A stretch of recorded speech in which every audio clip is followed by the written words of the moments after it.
Boa tarde, pessoal. Hoje vamos bater um papo com o professor José Antônio Novaes da Silva. E aí, Zé, como estão as coisas? Salve, salve. Olha, que fora pandemia, fora o pandemônio, a gente vai escapando, né? A situação está grave, é muito séria, mas mesmo em meio a essa confusão toda, sou otimista, temos saído. Isso aí. Zé, E não é do Brasil, não, viu? deixa eu te apresentar aqui rapidinho. O Zé, ele é biólogo pela Universidade Estadual de Londrina, mestrado em Biologia Celular e Estrutural pela Unicamp e doutorado em Bioquímica pela Universidade de São Paulo e recentemente voltou no pós-doc na Universidade de Coimbra, Portugal. Zé, eu vou te fazer a primeira pergunta. Você tem uma formação clássica de um pesquisador de bancada, né? E atualmente tua área de ação, de atuação, está mais voltada para a educação e para a extensão. Como é que foi essa transição de sair de uma formação muito rígida, vamos dizer assim, para ir para essa área mais educacional e mais de atender público, como é o caso da extensão? Olha, Fábio,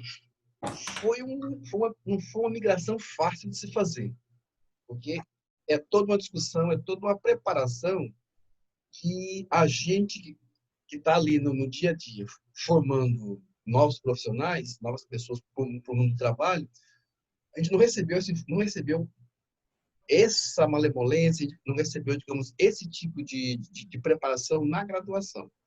Mas o que mudou muito para mim aqui? Aqui em 2003, no Brasil, foi aprovada a Lei 10.639. Essa lei obrigava as escolas públicas e particulares, tá?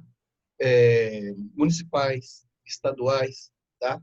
Fundamental e médio, a levar para a sala de aula tema ligado à população negra, certo?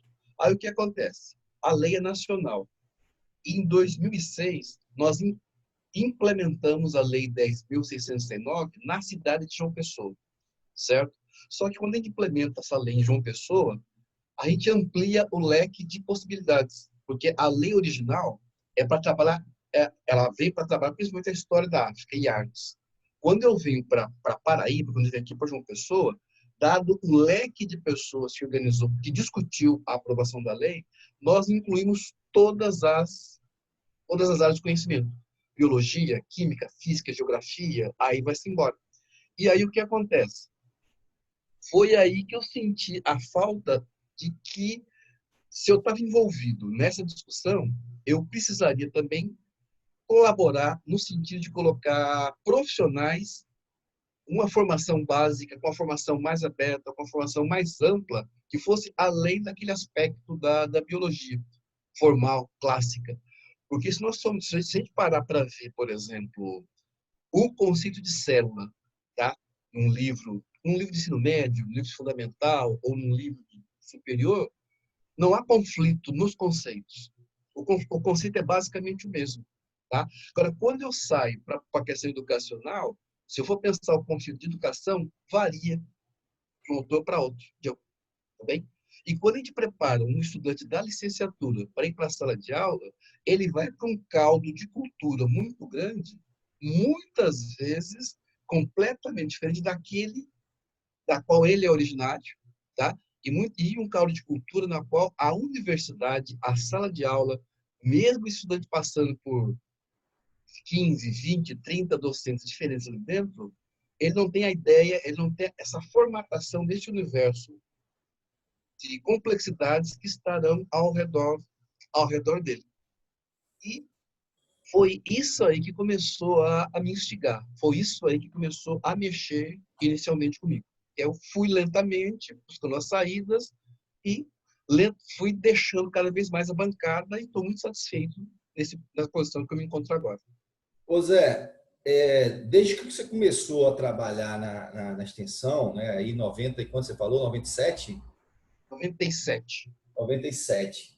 A gente tem uma mudança muito grande. A extensão ganhou uma dimensão muito grande na universidade, principalmente na Universidade Federal da Paraíba. Eu acho que é uma das maiores extensões do país, né?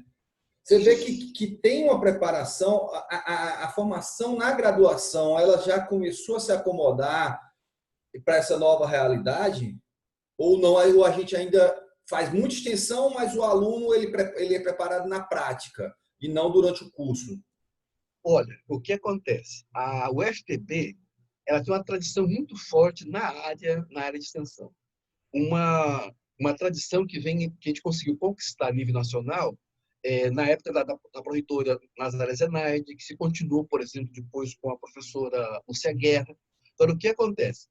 Pensar a extensão também pensar um projeto político de universidade, certo?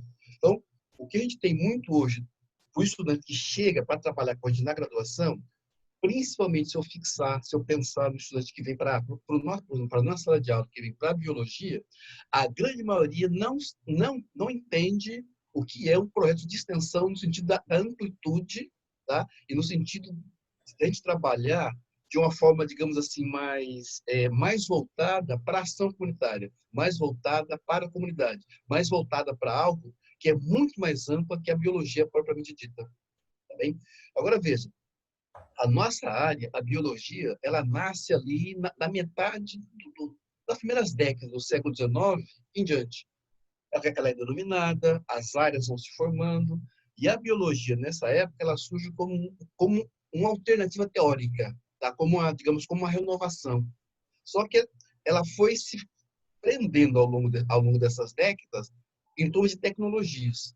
Então, eu vejo a extensão como uma das formas que nós temos de recuperar essa riqueza da biologia lá do seu nascedor. Não se trata de voltar no passado, mas se trata de nós oxigenarmos essa prática da biologia com a extensão. Se trata de oxigenar a biologia, por exemplo, com aplicação e articulação disso que eu comentei agora há pouco com você, que é a Lei 10.609/2003. Ô Zé, deixar ainda nesse assunto de extensão, eu vejo muita gente faz extensão, mas não entende o que é extensão, né? Assim, para quem não é da universidade, que estiver vendo esse vídeo, o que é a extensão universitária mesmo? Qual a função dela? Ó, a extensão é uma forma de nós sairmos de dentro da universidade, tá bem? E aplicarmos um conhecimento, tá? Voltado para um contexto específico, em geral, fora da universidade. A UFPB tem uma característica interessante, é que eu posso desenvolver um projeto de extensão dentro da própria universidade. Mas, tradicionalmente, a extensão é extramuros, é do muro da UFPB para fora. Então, o que acontece?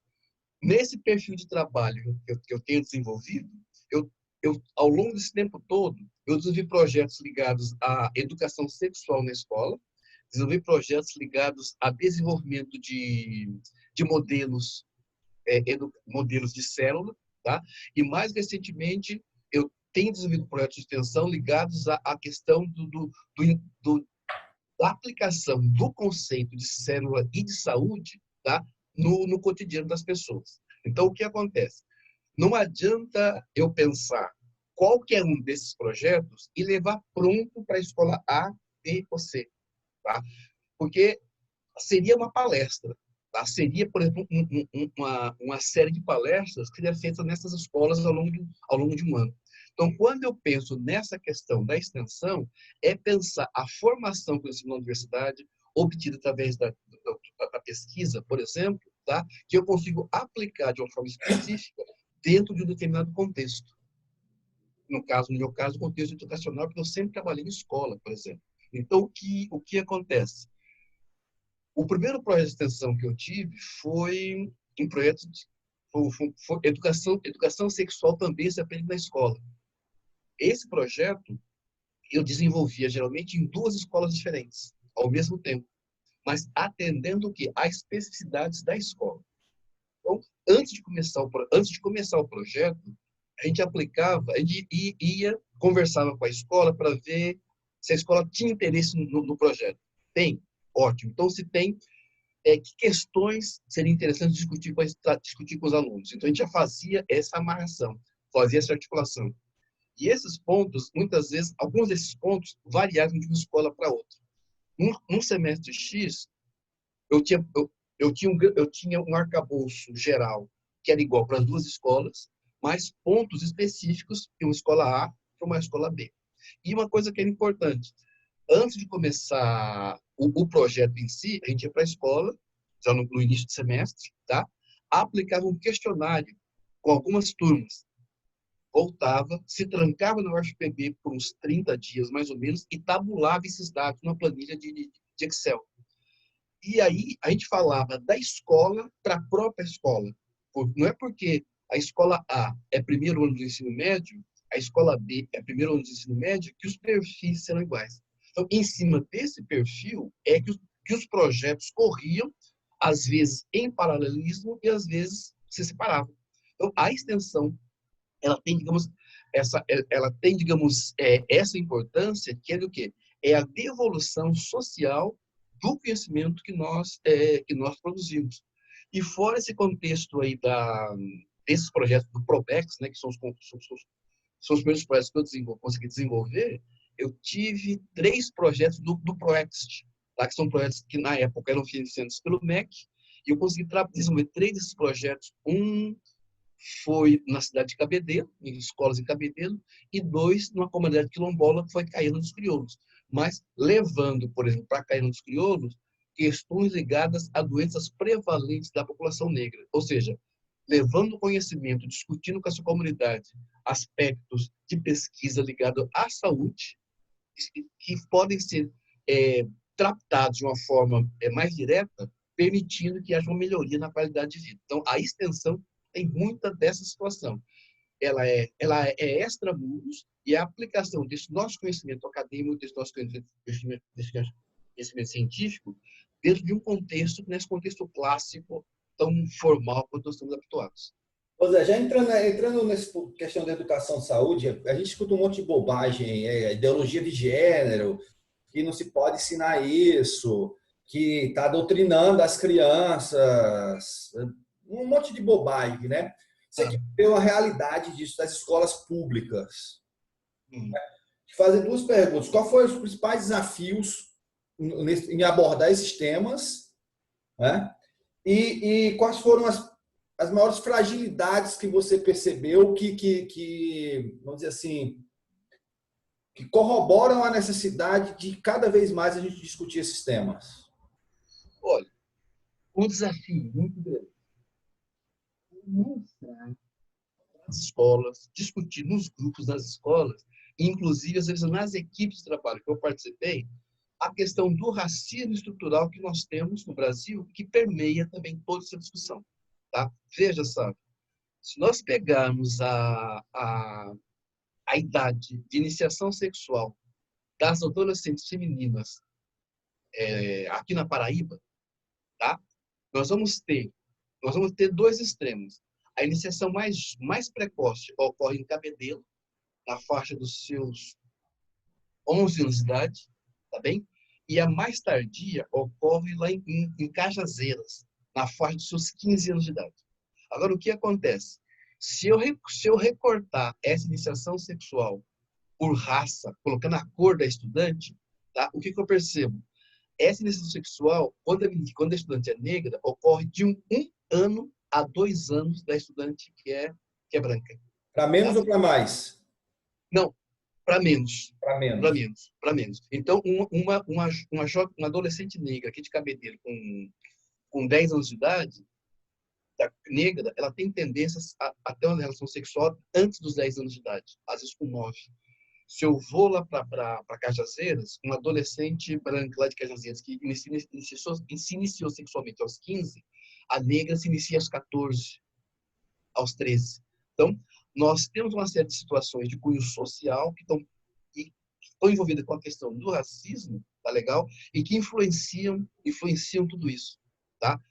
Tem um estudo grande da Unesco, que ela estudou vários estados do Brasil.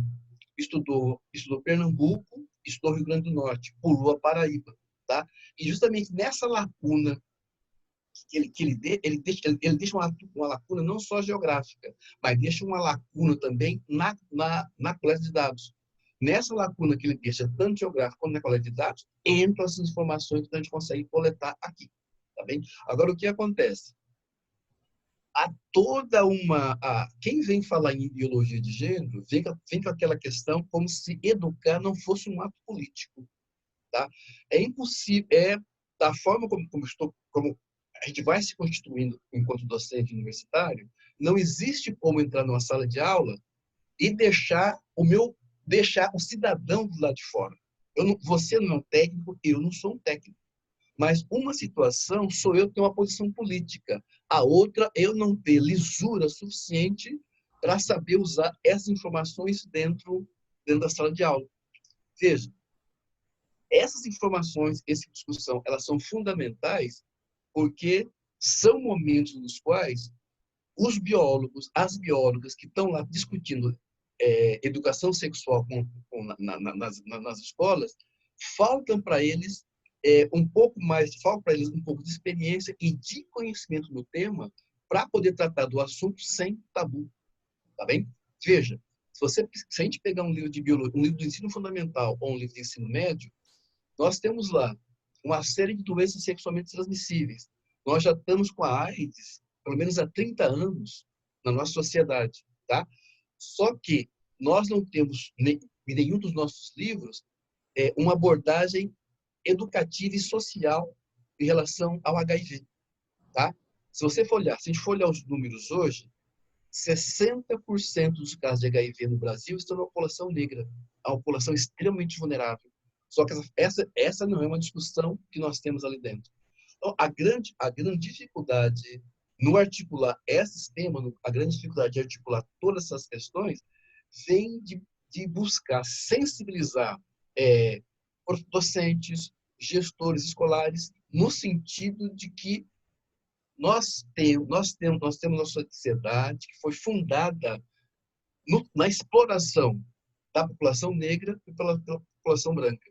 Tá? Se nós transformarmos todo o tempo de história do Brasil em um ano, os meus ancestrais foram objetos durante 9 meses.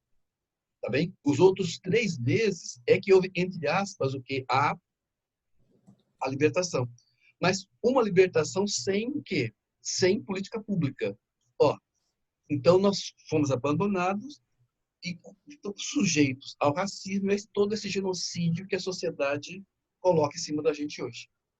Não, esse realmente é um tema que tem que ser discutido, porque a gente termina colocando que todo mundo é igual e a gente vai ter que tratar todo mundo do mesmo jeito, e a gente sabe que tem diferenças sociais. Exato.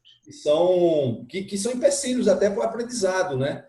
Exato, exatamente. E eu estava conversando, acho que era com o Amabis, numa dessas conversas, e ele falava justamente isso. Você vai falar com o ribeirinho lá da Amazônia, você tem que falar sobre a realidade dele para que ele entenda as coisas. E você vai falar com o cara da Faria Lima em São Paulo, é outra realidade. Exatamente. Mas aí, deixa eu acender a música.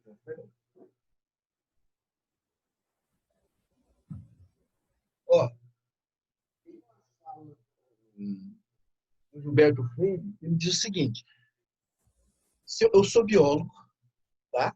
Mas não vem me dizer que eu sou biólogo, que eu não posso discutir a vida nos locais aonde ela está ocorrendo. Tá bem? Então, se eu estou falando sobre célula, sobre assuntos, sobre meio ambiente em Manaíra, tá? Eu tenho que ter uma abordagem que permita fazer essa mesma fala lá no bairro dos Novais. Eu aqui tem uma fala que eu sempre uso nas minhas aulas, principalmente naquela primeira semana de apresentação com os estudantes, que é uma entrevista que um arqueólogo deu na cidade de Alagoa Seca. Em Alagoa Seca, a questão de uns 10 anos atrás, encontraram fósseis extremamente raros. O arqueólogo respondeu com muita precisão e com muita simplicidade o que a repórter perguntou para ele a respeito daqueles fósseis. Aí a repórter, do nada, faz a mesma pergunta para o seu Manuel. O que o senhor acha aqui do que o doutor aqui falou do que foi encontrado aqui na cidade do senhor? O homem estava coçando a barba assim, coçando a barba, ele ficou. Aí ele falou assim: oi, pai sempre ensinou para nós dos bichos grandes demais que não couberam na arca morreram tudo afogado no dilúvio. Tá bem? Então, veja, se eu tenho uma preocupação educacional, eu não vou rir desse cidadão, mas vou elaborar, eu vou construir esse conhecimento a partir da fala dele. Tá? Que é um conhecimento, é um saber, tá? Que muitas vezes as pessoas que nós fomos na universidade, elas acabam passando por cima ou acabam ridicularizando. Tá? Então, se eu não tiver essa possibilidade, se eu não formar pessoas que tenham essa possibilidade, essa abertura de ouvir algo assim e saber, a partir daí, levar o conhecimento acadêmico sem destruir, sem rir, sem humilhar outra pessoa, tá? Se a gente não conseguir fazer isso aí, nós não estamos colaborando com a cidadania. Isso é fundamental. Zé, vou entrar um pouquinho. Tu tem feito um trabalho de história mesmo, de várias coisas, né? Isso. Tu fez um trabalho de história da célula, né? E a história da célula, a teoria celular, tá nos livros todos. Qualquer biólogo que se interessou o mínimo pelo conhecimento da biologia sabe pelo menos alguns nomes importantes. Nesse teu Isso. trabalho de pesquisa, o que foi que te surpreendeu sobre essa história que Sabe, é tão contada? veja, ó, é uma história, como você comentou, é uma história que a parte eurocêntrica dela, tá? Ela estão em todos os livros, tá bem? Se a gente for pensar o microscópio, ele acaba sendo um instrumento do eurocentrismo pelo mundo afora, tá? Eu estive, por exemplo, agora em função do pós-doutorado, eu estive no Museu do Livro em Londres. Eu fiquei surpreso porque as primeiras descobertas do mundo microscópio no Japão foram feitas por um médico inglês, tá? Que era da Companhia Marítima das Índias Ocidentais e que tinha um microscópio junto com ele, tá certo? Então, o que nós vemos hoje como o que seria uma alta tecnologia hoje, com equipamentos de ponta, já foram aqueles microscópios mais simples e mais rudimentares. Agora, o que acontece? Se nós formos ver a rotina da utilização do microscópio nesses vários territórios, tá? Nós vamos encontrar pessoas que foram completamente esquecidas. Tá bom? Então, veja, dois nomes clássicos, os dois alemães, Schleiden e Schwann. Tá? Teoria celular, como a célula se forma, tá bom? Mas veja, quem é que repercutiu esse conhecimento aqui no Brasil? Tá? A gente não sabe, tá bom? Um homem que repercutiu as descobertas de Schleiden e de Schwann aqui no Brasil foi um médico negro do Rio de Janeiro chamado José Maurício de Nunes Garcia. Tá certo? José Maurício de Nunes Garcia era professor de anatomia da Faculdade de Medicina do Rio de Janeiro. Ele escreveu o primeiro livro de anatomia no Brasil, tá certo? E ele escreveu um livro de anatomia que, para a época, era revolucionário, porque era um livro interdisciplinar. A primeira parte do livro era anatomia descritiva, e a segunda parte do livro era falando da célula, e a célula aplicada no contexto que ele estava comentando. Tá certo? Então, Nunes Garcia é um nome completamente esquecido, tá? E o interessante é o seguinte, sabe? Como é que eu descobri o nome de José Maurício Nunes Garcia? Faz um certo tempo que eu tenho me interessado pela questão da história da ciência, pela tecnologia do mundo africano, e aí eu comprei um livro de história da medicina. E nesse livro tinha lá médicos brasileiros do século XIX. Aí eu fui ler, tá? Aí o autor listou uma série de nomes. Não, desculpa, médicos cariocas do século XIX.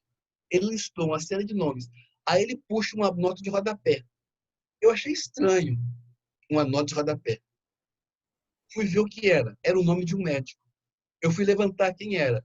Era o único médico negro da lista dele. Tá certo? Então, veja, é uma forma de impedir a visibilidade deste médico. Porque, veja, para cada vez que uma pessoa vem e só percebe cientistas do passado branco, docentes universitários brancos, brancas, eles e elas, se constrói cada vez mais na mentalidade dessas pessoas um não lugar para as pessoas negras, tá? E essa situação que eu estou comentando com você, desse não lugar, dessa invisibilidade, nós temos nomes aqui no Brasil, tá? Nós temos nomes de microscopistas em Cuba, tá ok? Temos nomes de microscopistas nos Estados Unidos, e é justamente resgatar essas pessoas da invisibilidade que é um dos trabalhos que eu tenho feito ao longo das aulas de biologia celular, por exemplo. Trago os nomes, apresento, e para não incorrer no risco de achar que o pessoal achar que é mimimi, que é, por exemplo, ideologia, todos esses nomes são inseridos tecnicamente dentro de determinados assuntos. Tá bem? Então, quando eu falo no comecinho das aulas sobre microscopia, vem o nome dele, por exemplo, e outros que vão surgindo ao longo do semestre. Tem trabalhado basicamente dessa forma. Isso é muito importante, Zé. Tem dois pontos, eu acho aí. Eu acho que, em geral, a gente não conhece os nossos pesquisadores em geral. A gente não conhece a história dos nossos pesquisadores. Se a gente for para a população, para as pesquisadoras, menos ainda. Se for para a população negra, menos ainda, né? Eu acho menos ainda. Esse trabalho é importantíssimo nesses três aspectos, né? De trazer pesquisadores negros. Isso. E para trazer também para os jovens pesquisadores conhecer que a gente tem uma história de pesquisa no Brasil também. Isso, exatamente. Exatamente. Exatamente. Porque muitas vezes os nomes que são trazidos nesse contexto, basicamente são nomes europeus. Tá? E se a gente for parar para observar, aí o que domina é o eurocentrismo. É como se somente eles tivessem essa capacidade, é como se somente eles tivessem essa possibilidade de desenvolvimento. E se eu não e à medida que eu venho, recupero, trago esses nomes, eu estou colocando isso ao alcance das pessoas. Sabe? Você quer saber a grande surpresa dos nossos estudantes aqui? Tá? O primeiro livro do Nordeste, tá? Que fala sobre célula no ser vivo, foi escrito por Padre Rolim, aqui da cidade de Cajazeiras. Tá certo? Olha a importância disso. O primeiro livro do Nordeste brasileiro que fala em célula foi escrito aqui na Paraíba. Quando os estudantes ouvem isso, olha, é uma alegria, porque eles não imaginam a Paraíba, ainda mais essa Paraíba novecentista, nesse contexto. Então, é um campo instigante e um campo que a gente tem muito ainda a fazer. O pesquisador brasileiro no mundo, a gente conhece muito pouco, né? Eu estava outro dia falando sobre o Fritz Miller, lá dos teus lados, lá do sul. Na verdade, é alemão, né? E se você perguntar para o de biologia, apesar dele ser alemão, ele fez toda a carreira dele aqui no Brasil. No Brasil, ninguém conhece o Fritz Miller. E era. Vamos botar no contexto: era um europeu branco que tinha contato com a comunidade científica europeia, né? Eles comunicavam diretamente com o Darwin, e mesmo assim a gente não conhece. Imagina todo esse leque de pesquisadores que estão aí com questões sociais, estruturais do país. Isso, exatamente. Exatamente. Recuperar isso é importantíssimo. E deixa eu te perguntar, Zé, tu tem trabalho também com esse resgate, além da célula, que você já está falando esse tema, de resgatar esses pesquisadores negros. Você resgatou a biografia de um pesquisador, de um médico, né?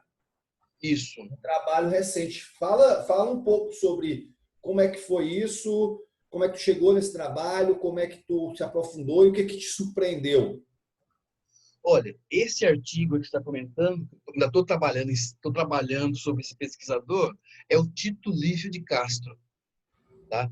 Tito Lívio de Castro foi um médico negro, tá certo? Também do Rio de Janeiro. E eu destaco aí a importância dele pelo seguinte: quando se fala na medicina desses médicos negros no século XIX, tá? Se fala muito da medicina que era praticada na Bahia, tá? E Tito Livre de Castro, ele, como ele morreu muito novo, a história dele ficou muito esquecida, tá? Tanto que os dois livros dele, que foram publicados foram livros póstumos, tá? Mas Tito Livre de Castro, ele já era microscopista, tanto que no livro dele, no livro próximo dele, chamado A Mulher e a Sociogenia, tá? Aparece um desenho dele, tá? Eu não sei a técnica que foi feita, e no canto da página aparece um microscópio, tá? Aquele microscópio não estaria ali se ele não fosse microscopista. E na apresentação do livro existem algumas evidências do tipo de trabalho que ele fazia, tá? Então veja, e Tito Livre de Castro estudou, por exemplo, foi aluno do Pedro II, um aluno brilhante do Pedro II, tá? Tito Livre de Castro era darwinista, tá bem? E ele tinha um pensamento interessante lá no final do século XIX, que ele dizia o seguinte: ele considerava a educação da mulher como um passo para a evolução da humanidade. Não adiantava nada educar o homem, tá? Se a mulher não fosse educada. Ele dizia que a nossa evolução seria prejudicada, tá bem? Em pleno século XIX, Tito Livre de Castro tinha uma fala revolucionária. Ele dizia que pretos, negros, de todas as cores, podiam ser educados com a mesma facilidade tanto quanto as pessoas brancas, tá bem? Então isso é importante, a presença dele, porque os estudantes acham que no século XIX os meus ancestrais estavam todos e todas trabalhando na lavoura, tá? Trabalhando na mineração, trabalhando em serviço pesado. Tito Livre de Castro dá uma guinada em toda essa visão, em toda essa forma de ver essa população. E dele, eu tenho 2 livros dele e eu estou tentando conseguir a tese dele de doutorado, que eu não encontrei nenhum sebo ainda. Eu sei que tem na Faculdade de Medicina do Rio de Janeiro, mas dadas as falta de condições técnicas, essa área da biblioteca tem que ter editada, tá? Isso foi mais de 2 anos e eu não consigo ter acesso a esse trabalho. Joia. E Zé, deixa eu te perguntar, agora você voltou do pós-doc na Universidade de Coimbra. Qual foi o teu objetivo lá e como é que foi essa experiência para você? Sabe, o objetivo foi o seguinte, foi parar, porque, olha, um ponto que vem me inquietando já há muito tempo é pensar como o estudante entende a célula, tá bem? E o que acontece? Se nós pegarmos o conceito de célula, tá? Que nós temos no final do século XIX, tá bem? Ele é mais... No final do século XIX, não. Se eu pegar o conceito de célula de 1840, mais ou menos, ele é muito mais complexo que o conceito de célula da grande maioria dos livros do ensino fundamental e do ensino médio de hoje. Agora veja, como é que eu vou discutir a célula enquanto entidade complexa em cima de um conceito que não expressa essa complexidade? Tá bem? Então, a minha grande preocupação a um determinado tempo é estudar esse conceito e fazer uma análise de como esse conceito se expressa e como ele é entendido. Tá bem? E qual é a minha surpresa? A minha surpresa é, se eu pegar conceito de células, eu tenho compilado aqui, eu tenho pelo menos uns 200 conceitos diferentes, tá certo? Basicamente, os mesmos erros e basicamente as mesmas simplicidades. Com conceitos simples e errado, eu não discuto a complexidade, tá bem? E um ponto que para mim eu fiquei muito surpreso é que os estudantes da escola pública aqui de João Pessoa e os estudantes da escola pública lá de Coimbra conceituam a célula de forma completamente diferente. Tá bem? Os estudantes de Coimbra conceituam a célula como a base da vida. Agora, o que é vida? A vida é polissêmica. A vida ela pode ser filosófica, ela pode ser bioquímica, pode ser fisiológica, tá? Agora, o que eles desdobram além do vida e outras perguntas é uma vida mais filosófica, tá certo?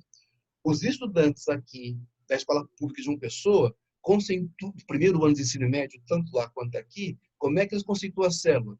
Como a base formadora do ser vivo. Ou seja, tanto uma escola, tanto um grupo conceitua de uma forma simples, o outro de forma simples, mas o que acontece? Nesses estudantes portugueses, da cidade de Coimbra, há uma complexidade numa palavra que aparentemente é simples, que é a palavra vida.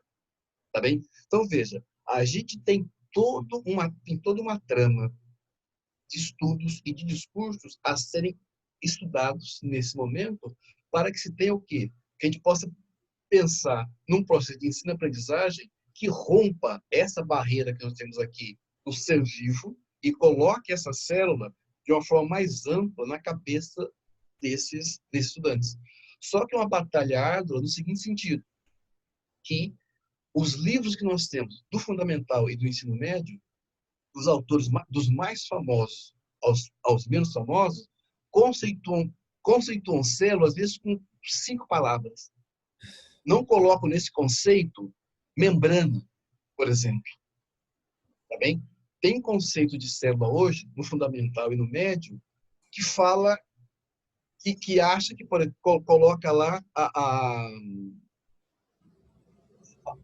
que a célula eucariótica tem núcleo, por exemplo. Tá? Esquece, por exemplo, da nossa hemácia, que é a nucleada. Tá bom? Então, célula, o conceito de célula é algo tão complexo que quem está tentando conceituar se perde, e no se perder, a gente dificulta esse trabalho que deve ser feito no fundamental, no médio e na universidade. Um outro problema muito sério, que foi ficando muito mais nítido para mim nesse percurso, é o nível da célula que é dado no ensino fundamental é anos-luz de distância do que é dado no nível médio. E esse nível médio fica anos-luz de distância do que é discutido na sala de aula, na universidade, por exemplo. E, para minha surpresa, quando eu vou olhar esses livros de ensino médio em contexto português, eu vejo conceitos que estão discutidos na universidade, mas não no nível médio. Tá certo? Então, a gente tem todo um percurso para abrir, para discutir, tá? E para buscar uma outra forma de trabalhar no sentido de mostrar para o estudante o quê? Biologia, nós partimos do conceito. Esse conceito ajuda a gente a fazer uma elaboração macroscópica e até estrutural. E se eu não tiver complexidade nesse conceito, dificulta essa minha visão de pensar mais amplo, algo que, em tese, é simples, que seria a própria célula. Esse negócio de conceito é interessante. Eu não sei se eu estava discutindo contigo uma vez, eu não lembro com quem era. Eu li um artigo de um autor, autora, não sei, o sobrenome é Xi. Né? E é um artigo na revista de educação e ela vai discutir a importância dos conceitos. Né? Pronto. E ela fala assim, o conceito é a base do conhecimento. Você tem que aprender, o conceito tem que ser bom para que você possa manipular ele na natureza. Se você consegue manipular ele na natureza, você aprendeu sobre aquilo e você aprendeu sobre o mundo. Né? Porque muitas vezes as pessoas ficam assim, mas vamos discutir conceito de célula, cara, a gente está em 2020. Né? Então, discutimos conceitos, mas muitas vezes, como você falou, o conceito está errado, está muito simples e abre margem para um monte de erro. Mas o que eu quero tocar é o seguinte, Zé, você observou que lá em Portugal, quando você vai destrinchando essa manipulação do conceito no meio, ele vai mais para uma questão filosófica, enquanto aqui vai mais para uma questão estrutural. Exatamente. Você conseguiu identificar, por exemplo, que isso tem a ver, por exemplo, com a formação em filosofia na área de humanas lá ser mais, vamos dizer assim, mais forte do que aqui, ou não deu para observar essas nuances? Sabe, olha, eu não diria que é tanto, porque veja, ó, eu tive Lá, eles são uma sociedade extremamente fechada para você ter acesso à escola, tá bem? Eu nunca tive tanta dificuldade para entrar numa escola quanto eu tive lá. Por exemplo, aqui no Brasil. Aqui no Brasil, nesses projetos todos que a gente desenvolve, eu tenho acesso direto aos estudantes. Lá, eu não tive acesso a nenhum estudante.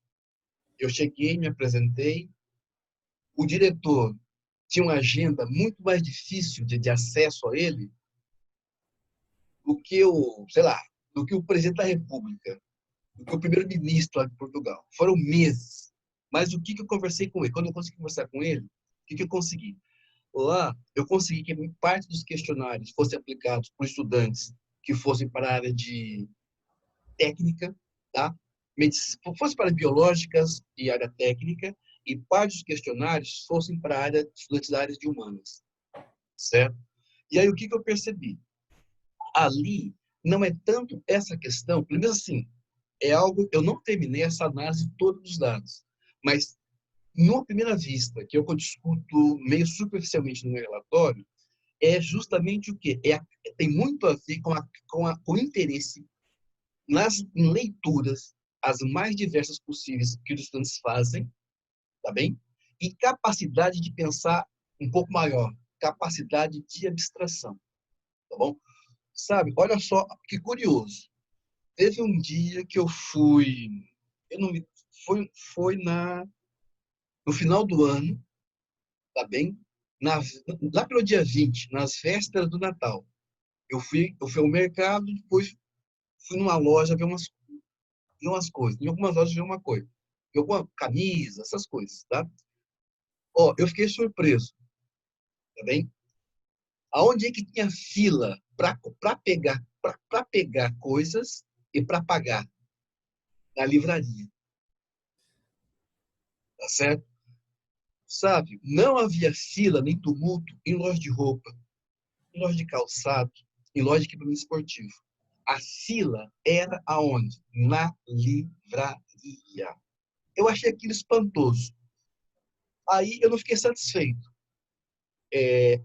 A questão de 500 metros desse shopping, havia uma outra livraria enorme. Eu fui lá tirar a prova. A fila estava do mesmo jeito, enorme. Então, veja, é a população que tem o hábito da leitura, tá bom? Então, se eu tenho esse hábito da leitura, para eu ler, é diferente. O ato de eu ler é completamente diferente de eu assistir um vídeo, de eu assistir alguém contando aquela história para mim. Então, eu sou obrigado a montar aquilo aqui na minha cabeça. Enquanto eu estou montando isso na minha cabeça, o meu inconsciente, tá, manipula essa elaboração. Isso leva as pessoas a ter um outro nível, uma outra capacidade de abstração. Então, o fato de eu ter uma população na qual o nível de leitura é muito maior do que a nossa, contribui para eles poderem ter essa visão mais abstrata de uma entidade física, biológica, que é a própria célula. Eu acho que faz muito nesse sentido. Isso é verdade, né? Então termina caindo nisso, né? Termina aqui, lê de tudo, termina lendo filosofia, lendo romance. Isso, exatamente. Agora, é interessante porque veja o seguinte, o ano passado, no segundo semestre, circulou uma lista aqui no Brasil de livros proibidos, tá certo? Agora veja, como é que eu quero construir uma população que pensa, se sou eu, se há uma lista, eu não lembro que estado que foi esse, eu sei que é o Conselho de Educação, que elaborou uma lista que inclui, se não me engano, tinha até livro de Jorge Amado ali. Quer dizer, a fina flor da literatura universal fazia parte disso daí. Agora, uma situação se eu não concordar com a visão de mundo que o autor passa naquele livro. Mas eu proibir você de ler já é outra coisa. Então, se eu quero realmente construir um futuro no qual haja respeito e diversidade, todos nós vamos ler esse livro e vamos debater e conversar sobre o tema. Não pode haver censura, não pode haver censura, não pode haver impedimento, que é algo que a gente não consegue lá. E um ponto interessante é o seguinte, Quando você anda de Uber por lá, é a brasileirada que está dirigindo o Uber. Falam maravilhas do governo de retrógrado que nós temos aqui e de Estado mínimo. Mas lá, estão lá mamando nas tetas do Estado. Medicamento, saúde, escola, tá? Então, eu elaborei, eu trouxe para essa realidade uma frase que eu ouvia quando eu era criança lá em Londrina. A alegria, me perdoe os profissionais, os palhaços, né? A alegria do palhaço é ver o circo pegar fogo. Ele está vendo o circo pegar o fogo à distância aqui, usufruindo de tudo que ele quer que não haja aqui, usufruindo lá em Aranhuá. É muita falta de respeito. Isso é verdade. Perdoe os palhaços, por favor. Ô Zé, já estamos chegando no fim aqui. Tá. E eu vou te perguntar o seguinte: já tem vários anos de universidade, vida acadêmica. E o que é que ainda te motiva a fazer novos projetos, acordar todo dia, dizer assim, agora volto para a universidade, vou fazer tal coisa? O que ainda te motiva a trabalhar na academia?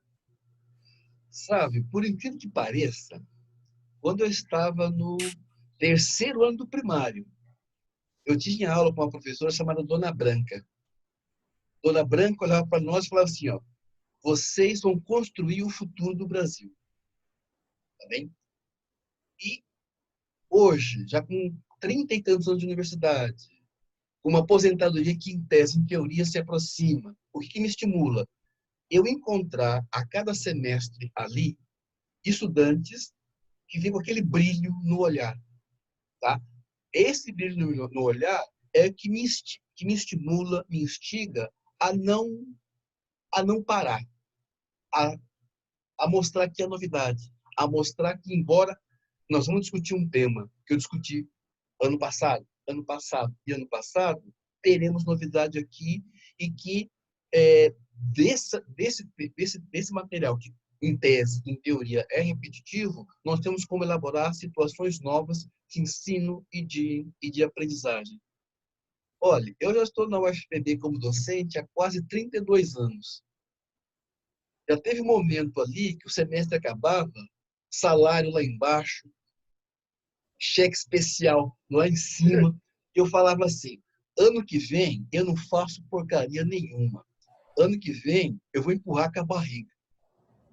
Aí o tempo ia passando, o semestre novo ia chegando, e eu me via reestruturando tudo, como se aquele outro semestre fosse o primeiro semestre. Tá bem? Então, eu acho que a energia, essa vitalidade, está a gente manter a utopia. É claro, estamos no momento de distopia? Estamos. Mas olhar para o horizonte, perceber que o futuro será melhor. É aquela frase do Che Guevara, perder a ternura jamais. Ótimo, Zé. Obrigadão por esse papo, Zé. E vamos esperar essa pandemia passar para a gente tomar aquela cerveja, né? Pronto, vamos embora, combinado. Agora vamos falar com o Luiz de novo, para a gente fazer uma pela internet. Nossa, que a gente começou a combinar e acabou não rolando. Vamos Eu sim. dou um toque para ele. Dou um toque para ele, se a gente rolar essa semana. Tá Joia. certo? Valeu, Zé. Obrigado pela oportunidade. Valeu. Até mais, Sábio. Tchau.